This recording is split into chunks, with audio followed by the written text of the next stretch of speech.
क्या तख्ता पलट करेंगे ट्रंप? ये एक बड़ा सवाल सभी के जहन में है। ईरान को लेकर ट्रंप के मन में चल क्या रहा है?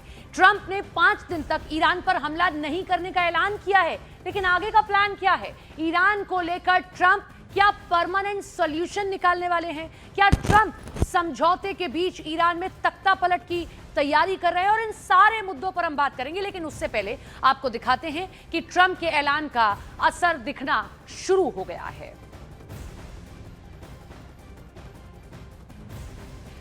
ये देखिए तस्वीरें, दुनिया भर के शेयर बाजारों में जबरदस्त तेजी आई है। कच्चे तेल की कीमतें अचानक से नीचे गिरी हैं और इन सब के बीच में ट्रंप के ऐलान किया कि अगले 5 दिन तक ईरान के पावर प्लांट पर हमले नहीं करेंगे। लेकिन सबसे बड़ा सवाल यह कि क्या हॉर्मुज़ स्ट्रेट खुलेगा और क्या ट्रंप ने नेतन्याहू को विश्वास में लेकर युद्ध ब्रेक का ऐलान किया है? क्योंकि नेतन्याहू बिल्कुल भी नहीं चाहेंगे कि ईरान को हराए बिना ही युद्ध बीच में ही रुक जाए। इजराइल जो है वो ईरान को अपना दुश्मन नंबर 1 मानता है। ऐसे में सवाल उठता है, क्या ट्रंप ने नेतन्याहू से बातचीत के बाद ही ईरान पर 5 दिन का ब्रेक लिया या नहीं? तो बातचीत की गई या नहीं, बड़ा सवाल। 5 दिन का ब्रेक आखिर क्यों? क्या चल रहा है ट्रंप के मन में? ये वाकई में दुनिया भर की उनको चिंता हुई है? कच्चे तेल के जो दाम बढ़ रहे थे इसकी चिंता हुई है या कुछ और इसके पीछे कारण है? अमेरिकी बाजार जरूर इस वक्त बम दिख रहा है। शेयर बाजार भी अच्छी तेजी के साथ आज खुला। हॉर्मुज़ स्ट्रेट खुलेगा क्या, ये एक बड़ा सवाल बना हुआ है। और बड़ी बात यह है कि कच्चे तेल की कीमतें कम हो गई हैं इस पूरे ऐलान के बाद से। और यूएस इजराइल की इराक पर बड़ी एयर स्ट्राइक। इराक में पीएमएफ मुख्यालय पर मिसाइलें दागी गई हैं। हमले में पीएमएफ कमांडर समेत 6 लोगों की जान गई है। तो यूएस और इजराइल की ये इराक पर एक बड़ी एयर स्ट्राइक देखने को मिली है। जो इराक में पीएमएफ मुख्यालय है वहां पर ये मिसाइलें दागी गई हैं। जो पीएमएफ के कमांडर हैं, 6 लोगों की जान चली गई है।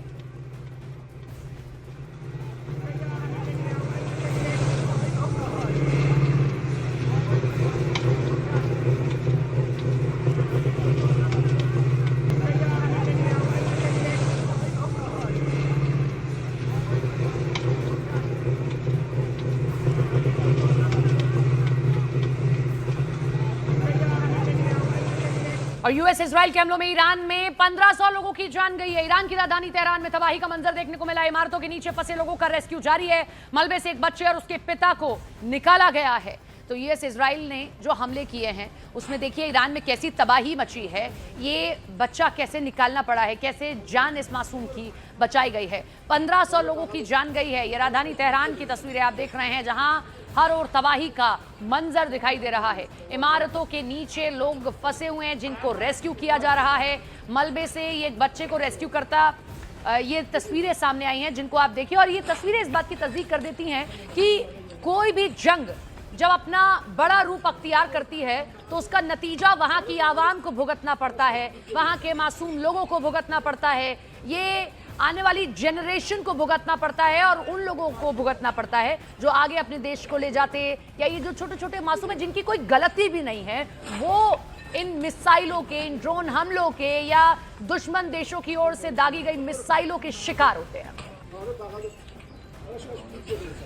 ट्रंप के वॉर ब्रेक को एक रणनीति के तौर पर देखा जा रहा है। तरह तरह के कयास लगाए जा रहे हैं। कहा तो यह भी जा रहा है कि 24 दिन के युद्ध में पस्त होने के बाद अमेरिकी सैनिकों को तैयारी के लिए यह कुछ वक्त चाहिए था, जो ट्रंप ने वॉर ब्रेक के तौर पर लिया है।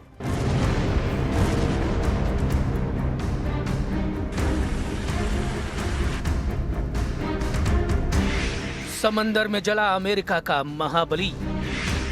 मिडिल ईस्ट जंग में अमेरिका पर दबाव। थक गए सैनिक, परेशानी में ट्रंप। मिडिल ईस्ट में तैनात अमेरिका का सबसे ताकतवर aircraft carrier USS Gerald R Ford अब खुद संकट में घिर गया है। कभी समुद्री दैत्य कहे जाने वाले इस जहाज पर लगी आग ने अमेरिकी ताकत की असली हालत उजागर कर दी है। पिछले हफ्ते जहाज के लॉन्ड्री सेक्शन में लगी आग को बुझाने में 30 घंटे से ज्यादा का समय लग गया। आग पर तो काबू पा लिया गया, लेकिन इसके बाद जो हालात बने उसने इस महाबली की कमजोरियां सामने ला दी। 30 घंटे तक चलता रहा सुपर कैरियर। 600 सैनिक बेघर, फर्श पर सोने को मजबूर। आग के बाद 600 से ज्यादा अमेरिकी सैनिकों के बिस्तर जल गए। हालत ये है कि अमेरिकी सैनिक फर्श और टेबल पर सोने को मजबूर हैं। धुएं की वजह से कई सैनिकों को सांस लेने में परेशानी हो रही है, जबकि कुछ सैनिकों के घायल होने की भी खबर है। तबाह हुआ जहाज का लॉन्ड्री सिस्टम, न कपड़े धुल रहे न टॉयलेट चल रहे। जहाज का लॉन्ड्री सिस्टम पूरी तरह से जल चुका है, जिसकी वजह से सैनिक अपने कपड़े भी नहीं धो पा रहे हैं। इसके अलावा 650 टॉयलेट वाले इस विशाल जहाज में अब हालात ऐसे हैं कि सैनिकों को टॉयलेट के लिए 45 मिनट तक लाइन में लगना पड़ रहा है। दुनिया का सबसे महंगा एयरक्राफ्ट कैरियर अपनी ही क्रू को बुनियादी सुविधाएं देने में जूझ रहा है। 11 महीने की तैनाती, थक चुका महाबली। क्या इसीलिए ट्रंप मांग रहे हैं दुनिया से मदद? करीब 4500 सैनिकों और फाइटर पायलट्स के साथ ये जहाज पिछले 11 महीनों से लगातार मिशन पर तैनात है। माना जा रहा है कि इतनी लंबी तैनाती से जहाज और उसके क्रू दोनों पर भारी दबाव पड़ता है, जिससे उनकी क्षमता और कार्यक्षमता प्रभावित होती है। इस यूएसएस फोर्ड को पहले वेनेजुएला मिशन में लगाया गया था और अब इसे ईरान के खिलाफ चल रहे जंग में उतारा गया है। अमेरिकी राष्ट्रपति डोनाल्ड ट्रंप अब खुले तौर पर दुनिया के देशों से सहयोग की अपील कर रहे हैं। मिडिल ईस्ट में बढ़ते तनाव और जमीनी हालात को देखते हुए ऐसा माना जा रहा है कि अमेरिका को अब अपने सहयोगियों की जरूरत पहले से ज्यादा महसूस हो रही है। ताकतवर दिखता अमेरिका अंदर से कमजोर। ऊपर से ताकत का प्रदर्शन करने वाला अमेरिका अंदर से कई चुनौतियों से जूझता दिख रहा है। यूएसएस गेराल्ड फोर्ड की ये तस्वीरें साफ इशारा कर रही हैं कि लंबी जंग सिर्फ दुश्मन को नहीं बल्कि खुद की ताकत को भी कमजोर कर देती है। दुनिया भर के देश धीरे धीरे अमेरिका के खेमे से सरकने लगे हैं। ऐसे में मिडिल ईस्ट में जंग को मंजिल तक पहुंचाने का दावा करने वाले ट्रंप को पहले अपनी चुनौतियों से निपटना होगा, नहीं तो इस युद्ध में उनके लिए टिका रहना बेहद मुश्किल हो जाएगा। देखिए, ईरान में ट्रंप के मिशन को लेकर बड़े सवाल खड़े हो गए हैं। दावे क्या क्या किए जा रहे हैं, क्या सवाल खड़े हुए, वो हम आपको दिखाते हैं। पहला ये कि ये जो ईरान में सत्ता परिवर्तन ट्रंप चाहते थे वो नहीं हुआ। खामनेई सरकार तो अभी भी मजबूती से खड़ी हुई है। दूसरी बड़ी बात कि ईरान की जो परमाणु क्षमता है उसको खत्म करने का जो लक्ष्य रखा था वो भी पूरा नहीं हो सका है ट्रंप का। अगली बड़ी बात यह है कि किस तरीके से ईरान के जो मिसाइल सेंटर्स है उनको तबाह करने के बावजूद भी ट्रंप जो है चुनौतियां फेस कर रहे हैं। लगातार नई मिसाइलें लेकर आ रहा है ईरान, लगातार इजराइल पर हमले किए जा रहे हैं उनके जरिए। और इसके बाद जो सबसे बड़ी बात है हॉर्मुज़ स्ट्रेट, जिससे ईरान ने दुनिया भर पर दबाव बनाने का प्रयास किया, वो खुलवाने में भी ट्रंप कामयाब नहीं हुए हैं। ट्रंप की लाख कोशिशें रही, लेकिन इसके बावजूद भी हॉर्मुज़ स्ट्रेट पर ईरान अपने फैसले से टस से मस नहीं हुआ और इसी की वजह से पूरी दुनिया पर तेल संकट गिरा गया। इन सबके अलावा ट्रंप का ईरान के तेल संसाधनों पर कब्जा करने का जो सपना था वो भी सपना ही रह गया है। कुल मिलाकर अभी तक ईरान में ट्रंप का मिशन इम्पॉसिबल ही दिखाई दे रहा है।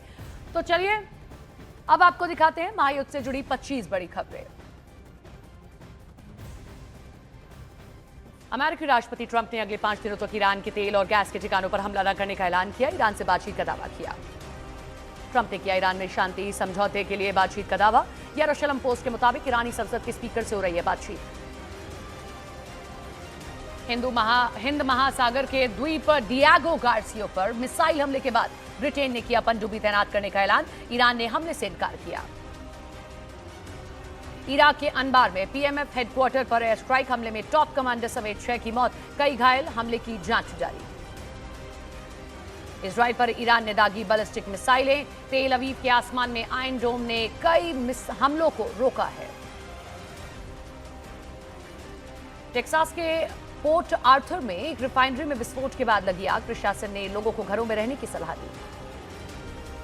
ईरान से दागी गई मिसाइल को हाइफा के ऊपर इंटरसेप्ट किया गया। आयरन डोम ने हमले को नाकाम किया। ईरान की rain missile Israeli air space में पहुंचकर कई हिस्सों में टूटी। हादसे के बाद आसमान में धमाके और मलबे गिरने से दहशत फैल गई। हॉर्मुज़ स्ट्रेट पर नियंत्रण को लेकर ईरान का दावा। कहा, हॉर्मुज़ पर हमारा नियंत्रण मजबूत, माइंस बिछाने की जरूरत नहीं। दुनिया में तेल संकट के बीच जापान का बड़ा फैसला। जापान ने अपने तेल भंडारण को खोलने का ऐलान किया। 26 मार्च से अपने तेल भंडारण खोलेगा जापान। युद्ध के बीच अमेरिकी सेना ने फिर जारी किया यूएसएस अब्राहम लिंकन का वीडियो। ईरान ने किया था यूएसएस अब्राहम लिंकन पर हमले का दावा। लेबनान की राजधानी बैरूत के दक्षिणी इलाके में इजरायली सेना ने किया स्ट्राइक हमले के बाद इलाके में बढ़ी दहशत। ईरान के हमलों के बाद एलएनजी उत्पादन ठप पड़ने से कतर को भारी नुकसान। रास अल अफान की गैस फील्ड बंद होने से 2000 करोड़ से ज्यादा का नुकसान हो चुका है। इजरायल में मिसाइल हमले के नए अलर्ट जारी। लोगों को सुरक्षित जगहों में रहने के निर्देश दिए। ईरान में यूएस इजरायल हमलों में अब तक 1500 से ज्यादा मौतें, 18,000 से ज्यादा लोग घायल हुए। आईडीएफ का ईरान के सीजन में नौसैनिक अड्डे पर बमबारी करने का दावा। आग से हथियार गोला बारूद का डिपो तबाह हुआ। अमेरिका ने हॉर्मुज संकट से निपटने के लिए तैनात किए 4,500 नौसैनिक। ईरान के खारका आइलैंड पर भी कब्जे के संकेत दिए। ईरान जंग की वजह से दुबई एयरपोर्ट पर पसरा है सन्नाटा। सैकड़ों उड़ानें रद्द। गिने चुने हवाई यात्री ही पहुंच रहे हैं दुबई। दिल्ली में ईरानी दूतावास ने स्ट्रेट ऑफ हॉर्मुज से गुजरने वाले जहाजों से टोल लेने की खबरों को बताया झूठा। कहा सिर्फ दुश्मनों के लिए बंद है हॉर्मुज। पाकिस्तान में प्रीमियम पेट्रोल हुआ 200 रुपये महंगा। 1 लीटर प्रीमियम पेट्रोल की कीमत पहुंची 535 रुपये के पार। इजरायली सेना ने गाजा में एक ट्रक में सवार हमास के लड़ाकों को बनाया निशाना। हमास के 10 से ज्यादा लड़ाकों की मौत का दावा किया। सऊदी अरब ने ईरान के ड्रोन हमले को नाकाम करने का किया दावा। ऑयल रिफाइनरी की तरफ से आ रहे 3 ड्रोन को इंटरसेप्ट किया। हॉर्मुज स्ट्रेट को पार कर भारत के 2 और जहाज हुए रवाना। एलपीजी लेकर जंग बसंत और पाइन गैस नाम के जहाज जल्द पहुंचेंगे भारत। इजरायल और अमेरिका के हमले से ईरान के खुर्रमबाद शहर में भारी तबाही। शहर में बिजली गुल, लोग अंधेरे में रहने को मजबूर हैं। दक्षिणी लेबनान में इजरायली हमले से पेट्रोल स्टेशन पर भीषण आग लग गई। हमले के बाद इलाके को खाली करने की सलाह दी गई।